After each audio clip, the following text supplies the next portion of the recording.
jotta järjestetään koulussamme oppilaskuntavaalit. Vaaleilla valitaan oppilaskunnalle edustajat eli hallitus. Kunnan hallitus käyttää oppilaskunnan valtaa.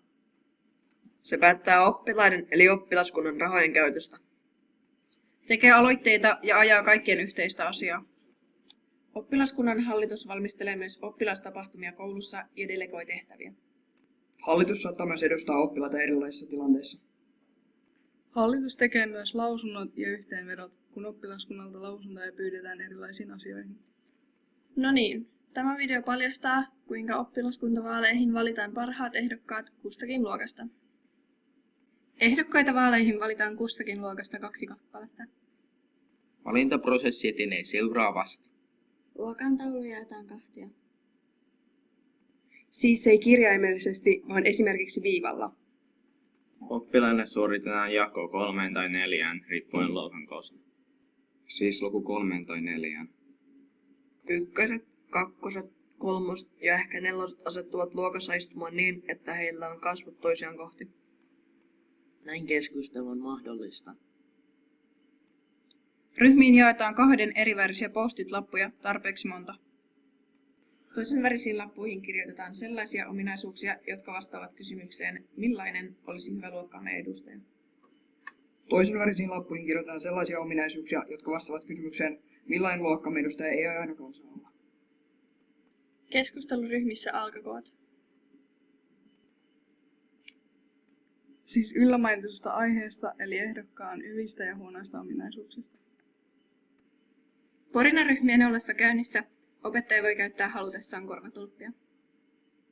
Keskustelua aiheesta käydään 5 minuuttia, jonka jälkeen se lopetetaan.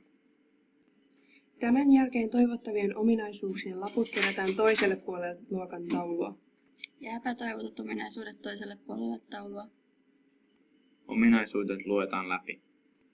Kukin oppilas miettii vastauksen kysymykseen, olenko halukas asettumaan ehdokkaaksi vaaleissa. Sitten pyydetään niitä nostamaan kätensä ylös, jotka voisivat asettua ehdoksi vaaleihin. Näiden nimet kirjoitetaan taululle. Muista, sinun ei tarvitse olla valmis tai pätevä. Vanha hallituskoulu ei sinusta kyllä kelpojäsenen. Sitten nostavat kätensä ylös ne, jotka ehkä olisivat kiinnostuneita asettumaan ehdolle. Ehkä ei nyt, mutta ehkä joskus. Näidenkin nimet kirjoitetaan taululle eri kohtaan. Jos halukkaita on useita, suoritetaan luokassa halukkaiden eli ensin kätensä nostaneiden välillä suljettu lippuäänestys. 2 eniten ääniä saaneet edustavat luokkaanne oppilaskuntavaaleissa. Jos halukkaita ei ole, luokka valitsee edustajansa ehkä-ryhmästä.